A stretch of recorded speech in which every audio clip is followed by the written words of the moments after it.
J'ai poignardé le silence familial d'un regard qui aurait pu tuer, ce soir-là, sous les guirlandes scintillantes de notre manoir provençal. Ma sœur aînée, Élise, riait déjà de mon futur effondrement, imaginant ma voix brisée confessant des péchés que je n'avais pas commis. Et moi, j'ai souri en premier, parce que la vengeance, en France, n'est pas un caprice. C'est une symphonie de Dumas, où le poison coule dans les veines avant même que la lame ne touche la peau. Le vent d'hiver sifflait contre les volets du château familial, à Saint-Rémy-de-Provence, comme un avertissement que personne n'écoutait. C'était la veille de Noël, et l'air embaumait déjà le feu de cheminée et les secrets pourris. J'avais surpris leur conciliabule dans la bibliothèque, derrière les rayonnages de Balzac et de Proust, où les ombres dansaient comme des conspirateurs. « On la fera craquer, cette fois », avait susurré ma mère, sa voix un filet de venin sucré. Admettre qu'elle a volé l'héritage de son père, qu'elle a falsifié les papiers pour nous priver de tout. Mon cœur s'est figé. Il me chargeait d'un crime que j'avais endossé pour Élise, 10 ans plus tôt, quand elle avait dilapidé la fortune paternelle dans une affaire de drogue avec son amant corse. J'avais pris la faute, payé les avocats, enduré les regards accusateurs de la famille, pour la protéger. Et maintenant, ce Noël, il voulait me briser publiquement, m'humilier devant les cousins, les oncles, les amis de la haute bourgeoisie d'Avignon, en me forçant à confesser sur la place du village, sous les lumières des sapins. Un lynchage social, à la française. Pas de guillotine, mais des mots qui coupent plus profond. J'ai reculé dans l'ombre, mes mains tremblant non de peur, mais d'une rage qui montait comme la marée en Camargue. Il pensait me connaître, ces loups en habits de laine fine. Ma mère, veuve acariâtre qui régnait sur le domaine avec une poigne de fer. Élise, la favorite, actrice ratée qui collectionnait les scandales comme des bijoux.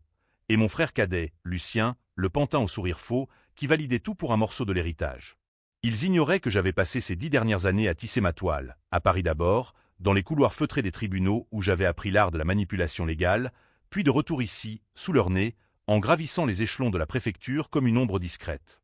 Inspectrice des fraudes, j'avais accès à des dossiers que même les flics de Marseille enviaient.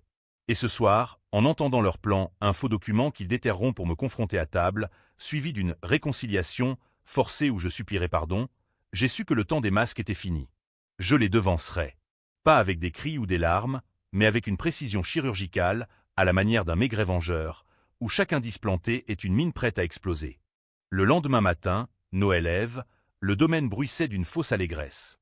Les domestiques, ces ombres loyales que ma mère méprisait mais exploitait, disposaient les couverts en argent sur la nappe damassée, tandis que les invités arrivaient en convoi de Mercedes et de Peugeot, leur rire couvrant le craquement du gravier sous les pneus.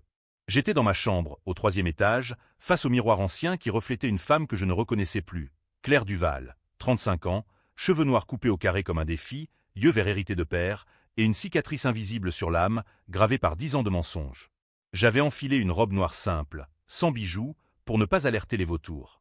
Dans ma poche, un dossier mince, des copies de relevés bancaires d'Élise, tracés jusqu'à son compte offshore à Monaco, des enregistrements de Lucien négociant des pots de vin avec des promoteurs immobiliers pour sauver le domaine. Et pour ma mère, une lettre jaunie, découverte dans les archives familiales, prouvant qu'elle avait empoisonné lentement mon père avec de l'arsenic dilué dans son pastis, pour s'emparer du contrôle total. Des secrets que j'avais déterrés un à un, comme un archéologue fouillant les ruines de notre lignée maudite. Je descendis l'escalier en spirale, le bois ciré grinçant sous mes pas comme un avertissement. La salle à manger, avec sa cheminée monumentale et ses portraits ancestraux, était un théâtre prêt pour l'acti. Élise m'accueillit d'un baiser froid sur la joue, son parfum Chanel overpowrant masquant l'odeur de son hypocrisie. « Claire chérie, tu as l'air fatiguée, prête pour notre petite tradition familiale. » Son sourire était une lame de rasoir. Lucien, à côté, leva son verre de champagne rosé, toasting à l'unité retrouvée. Ma mère, entrônée au bout de la table, observa la scène d'un œil perçant, ses lèvres pincées en une ligne rouge sang. Les invités, une quinzaine de bourgeois avignonnais, avocats, vignerons et une ou deux célébrités locales, s'installèrent, ignorant le drame qui couvait comme un feu sous la cendre.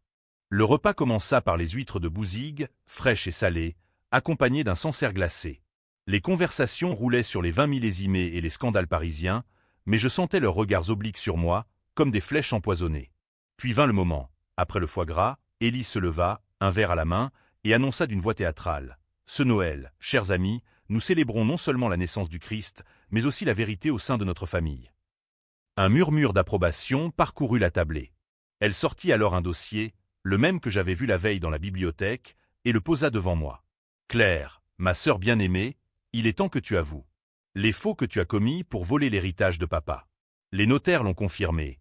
tu nous as tous ruinés. Le silence tomba comme une guillotine.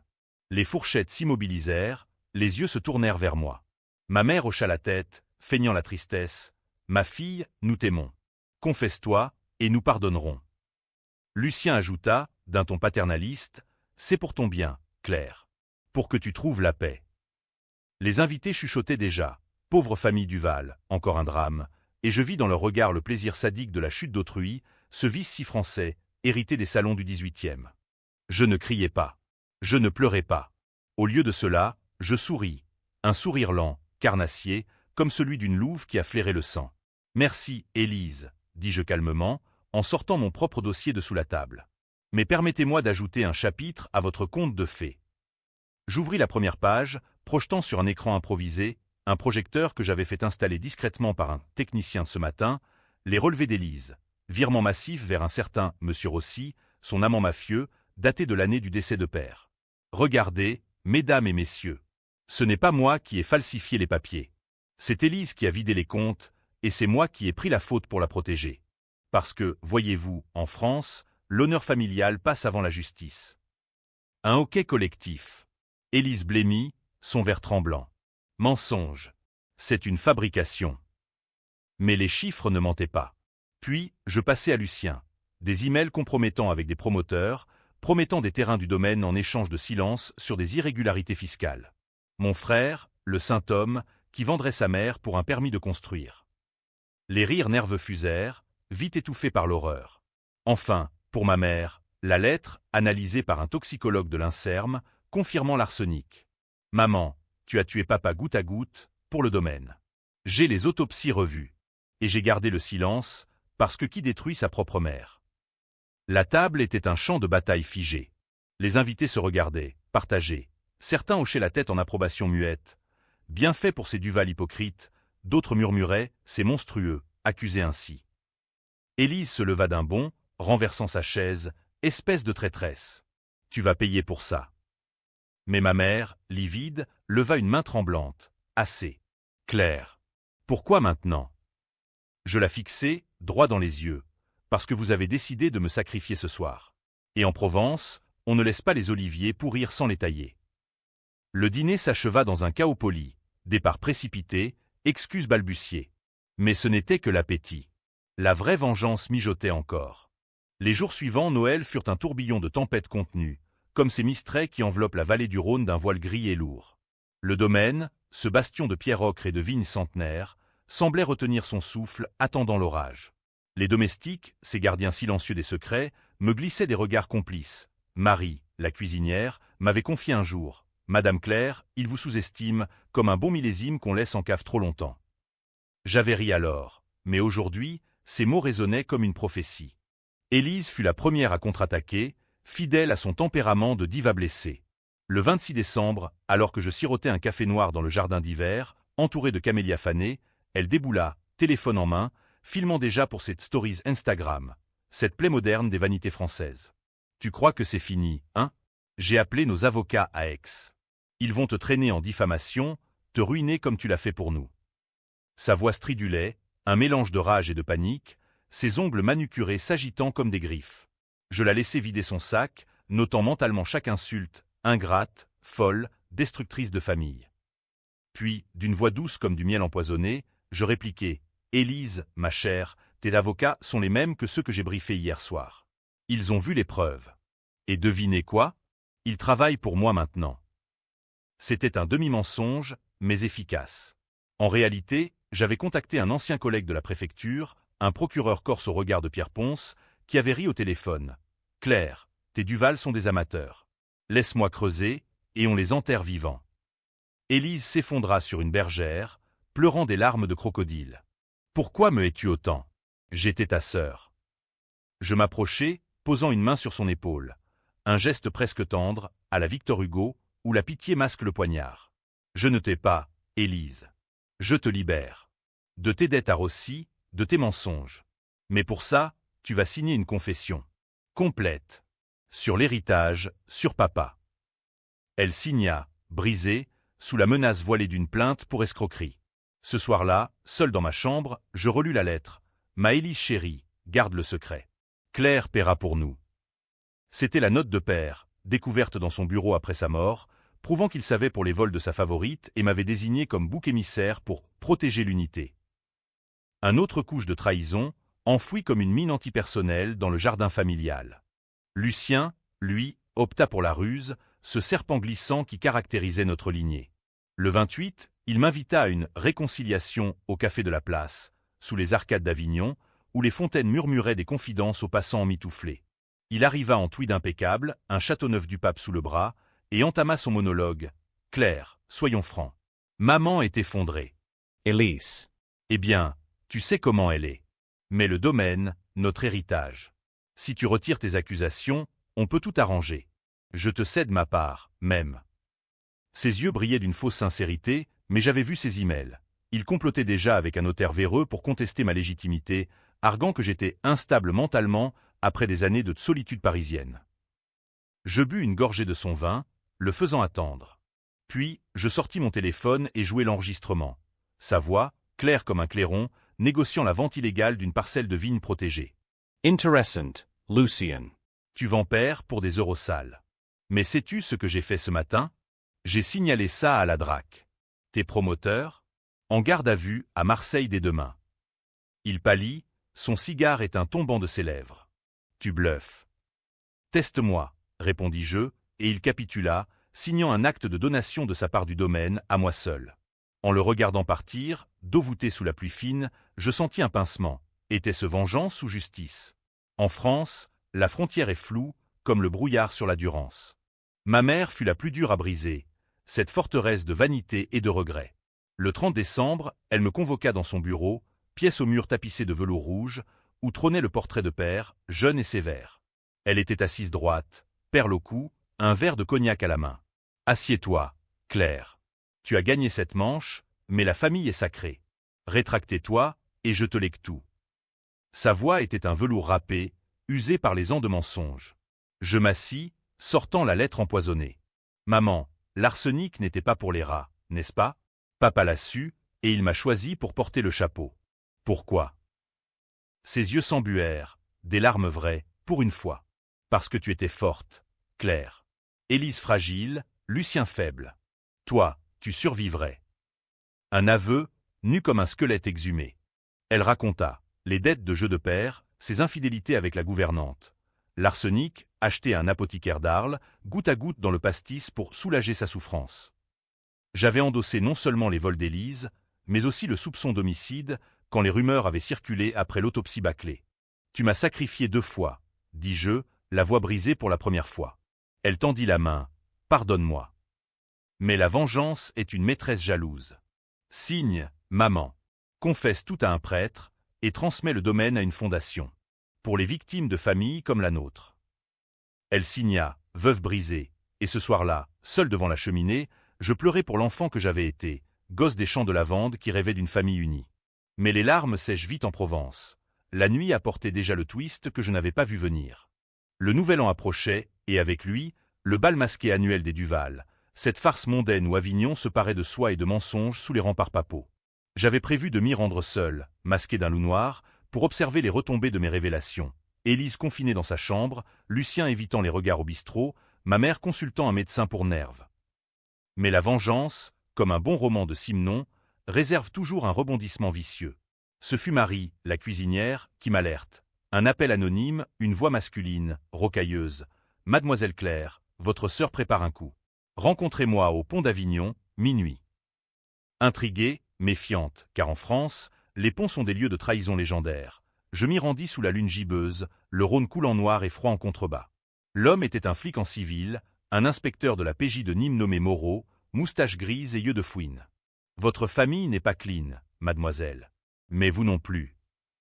Il sortit une photo, moi, 10 ans plus tôt, signant les faux papiers pour Élise, sous la contrainte, mais la signature était là. Complicite. Vous avez couvert un vol qualifié. Et pour la mère? Vous avez su pour l'arsenic et gardé le silence. Obstruction de justice. Mon sang se glaça. Élise, dans sa panique, avait lâché des bribes à son amant Rossi, qui avait ses entrées chez les flics corrompus. Un contre-coup, vicieux. Au lieu de me briser seul, ils me liaient à leur crime, me rendant complice éternel. Qu'est-ce que vous voulez?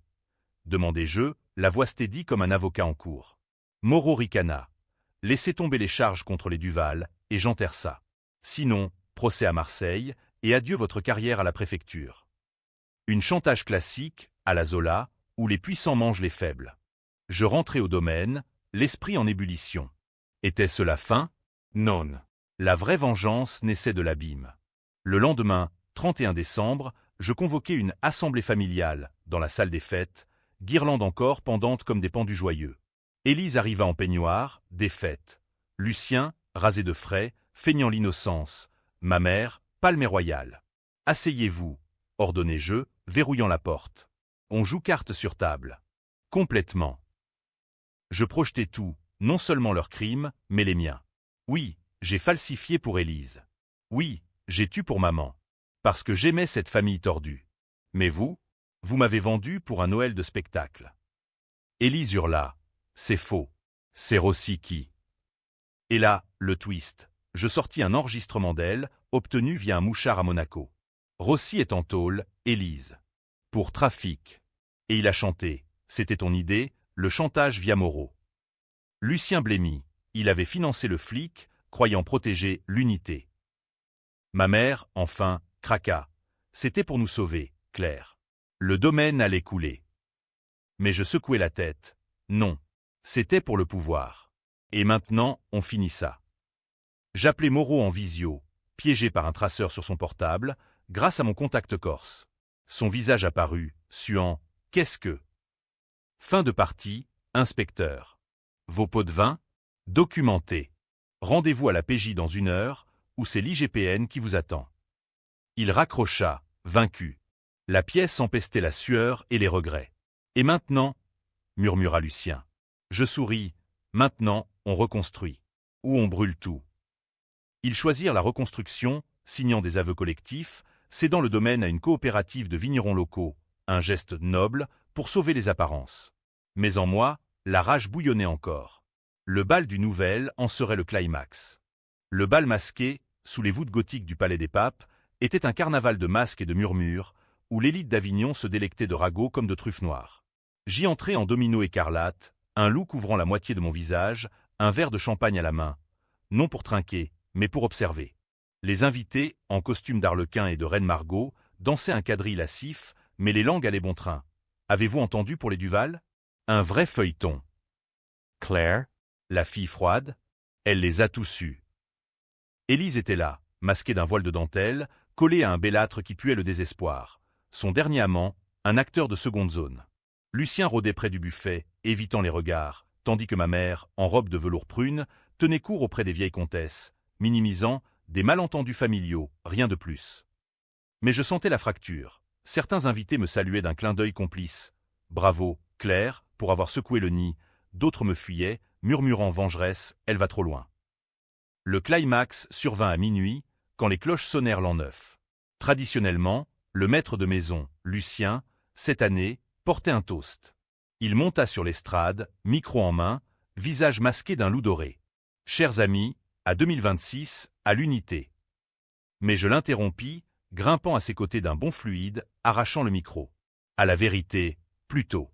Mesdames, messieurs, en cette nuit de masque, permettez-moi de lever les voiles sur les Duval. La foule se tut, fascinée. Je projetai, via un assistant discret, les aveux signés. Élise et ses vols, Lucien et ses corruptions, ma mère et son poison lent. Pas de nom cru, juste les faits, anonymisés pour le choc maximum. Une famille qui s'est nourrie de ses propres enfants. Et ce soir, Noël ou pas, la justice frappe. Élise hurla depuis la foule. Arrêtez-la. Elle est folle. Mais des applaudissements éclatèrent, controversés, divisant la salle. Les progressistes, avocats des droits, acclamaient. Les conservateurs, piliers de l'ancien monde, sifflaient scandale. Lucien tenta de me ceinturer, mais je pivotai, le repoussant d'une gifle sonore. Frère, c'est fini. Tes promoteurs? Entaule. Tes rêves de château? Vendus au vignoble coopératif. Ma mère s'effondra en sanglots théâtraux, attirant la pitié de quelques-unes. Mon Dieu, regardez ce qu'elle nous fait. Mais je continuai, voix amplifiée, j'ai porté vos péchés 10 ans. Ce soir, je les rends. La salle se scinda, une moitié me huait, l'autre me portait en triomphe. Un débat naquit sur le champ, c'est justice. VS, c'est parricide moral. Un chaos délicieux, à la française, où la controverse est le sel de la vie. Puis, le twist frappa comme un coup de Mistral. Au milieu des cris, un homme en smoking s'avança, masqué d'un loup blanc. Il ôta son masque. Père. Non, impossible, mort depuis 10 ans. Non, un sosie, engagé par. Moi? Non. C'était un cousin éloigné, vivant reclus à Paris, que j'avais contacté pour un rôle. Mais il parla. Claire, arrête. J'ai vu les dossiers. Tu as su pour l'arsenic, mais tu as aussi trafiqué l'autopsie pour couvrir maman. Mensonge? Non, un piège d'Élise, via Rossi, pour me retourner contre moi-même. La foule halta. Père, le sosie, produisit un document, mon faux, pour enterrer l'enquête sur l'arsenic. Complice, Claire. Pas victime. Élise rit, hystérique. Surprise, sœur. Tu tombes avec nous. La salle explosa. Trahison sur trahison, qui croire? J'avais anticipé, mais pas ça. Mon cœur martela. J'avais couvert maman par amour filial, falsifiant un rapport mineur pour clore l'affaire. Mais maintenant, exposé, j'étais nu. Je lâchai le micro, descendant de l'estrade au milieu des flashs de téléphone. Peut-être, dis-je dans le silence, sommes-nous tous coupables. Et je sortis, laissant le chaos derrière. Un bal qui deviendrait légende avignonnaise, divisant les amis en camps irréconciliables. L'aube du 1er janvier se leva pâle sur Avignon, le Rhône charriant les confettis de la nuit comme des regrets noyés. Je marchais seul sur les remparts, le vent salé fouettant mon visage, repensant à ce bal maudit. Les applaudissements pour ma justice, les huées pour ma tyrannie, et ce sosie de père, planté comme un poignard dans mon flanc. Était-ce la fin, ou le début d'une chute plus profonde? En France, les vengeances ne s'achèvent jamais nettes. Elles s'enlacent en spirale, comme les vignes du Luberon. Les jours suivants furent un purgatoire judiciaire. La presse locale, le Dauphiné, Midi Libre, titrait « Scandale Duval, vengeance ou purification ». Des éditos divisés, l'un me peignait en héroïne féministe, brisant les chaînes patriarcales, l'autre en médéa moderne, destructrice impitoyable. Élise, internée pour épuisement nerveux à la clinique de Saint-Rémy, m'envoya une lettre. « Tu as gagné, mais à quel prix? Nous sommes des monstres, tous. » Lucien, inculpé pour corruption, plaida coupable en échange d'une peine légère, maison de correction pour élite. Quoi? Ma mère? Elle disparut, laissant une note. Claire, pardonne. Le domaine est à toi. Brûle-le si tu veux. Je ne brûlais rien. Au contraire, je transformais le château en centre d'art contemporain, invitant des artistes parisiens à exposer sur les thèmes de la trahison familiale, une ironie piquante, qui attira les critiques du monde comme des mouches au miel. Mais le twist final, ce qui causa les débats les plus vifs, vint de l'intérieur. Moreau, le flic corrompu, n'avait pas plié. Il balança tout, y compris mon faux sur l'autopsie. Procès à Nîmes, 3 mois plus tard. Complicité d'homicide involontaire, pour avoir couvert l'arsenic. La cour était bondée, journalistes et curieux se pressant comme pour un procès Dreyfus revisité. Mon avocat, un requin marseillais, argua la contrainte affective. Madame Duval a protégé sa mère par amour, pas par crime. Les preuves défilèrent, ma confession, les aveux familiaux. Élise témoigna contre moi, elle savait et a menti. Mais son regard trahissait le regret. Lucen resta muette, ma mère est absente. Le verdict? 6 mois avec sursis, plus une amende symbolique. Pas de prison, mais une tâche indélébile. Claire Duval, l'inspectrice déchue, promue au rang de légende controversée. Était-ce un happy end? Biquet. Les forums en ligne s'enflammaient. Elle mérite pire, destructrice. VS libre. Elle a libéré sa famille de ses démons. Moi, je rentrais au domaine rénové, seul avec Marie et les ombres. Une nuit, sous les étoiles provençales, je bus un pastis, sans arsenic, et ris. J'avais devancé leur humiliation, mais au prix de la mienne. La vengeance, en fin de compte, est un miroir brisé. On y voit clair, mais tout est coupé. Pourtant, au printemps, quand les lavandes fleurirent, une lettre arriva. Ma mère, d'un couvent à Lourdes. Viens, Claire. On recommence. Allez, peut-être. Car en France, les familles sont comme le vin, aigres, mais impossibles à jeter. Fin.